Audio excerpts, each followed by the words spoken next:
ప్రమాదకరమైన రక్తగిరి రాజ్యంలోకి. అక్కడ ఉన్న ప్రమాదం తెలియక ఒక తల్లి తన కొడుకుతో అడుగుపెట్టింది. వాళ్లను గమనించిన సైనికులు వెంటనే పట్టుకుని రాజు ఉగ్రసేనుడి ముందు తీసుకెళ్లారు.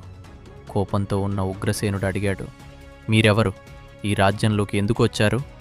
ఆ తల్లి భయంతో చెప్పింది, ప్రభు, మీరు ఎన్నో సంవత్సరాలుగా వెతుకుతున్న ఆ ప్రత్యేక నక్షత్రంలో పుట్టినవాడు ఇతడే, నా కొడుకు వీరనాథుడు.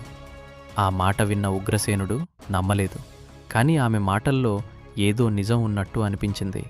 ఆమె మళ్ళీ చెప్పింది, ఆ రోజు ఆకాశంలో ఒక మహా నక్షత్రం ఒక్కసారిగా ప్రకాశించి మాయమైంది. అదే రోజు ఇతడు జన్మించాడు ప్రభు.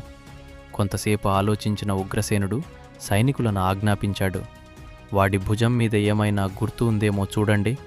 సైనికులకు భుజంపై ఒక నక్షత్రం ఆకారంలో పుట్టుమచ్చ కనిపించింది. ప్రభూ, వీడి భుజంపై నక్షత్రం గుర్తుంది. అది విన్న ఉగ్రసేనుడు ఒక్కసారిగా క్రూరంగా నవ్వాడు. చివరికి దొరికాడు. ఉగ్రసేనుడు వెంటనే ఆజ్ఞాపించాడు, వెంటనే యువరాజుకి ఈ వార్త చెప్పండి. సభమందిరానికి రమ్మని చెప్పండి. వెళ్ళండి. రాజ్యమంతా పండుగ జరపండి, జాతర మొదలుపెట్టండి. ఆ రోజు ఆ రాజ్యం మొత్తం ఆనందంలో మునిగిపోయింది.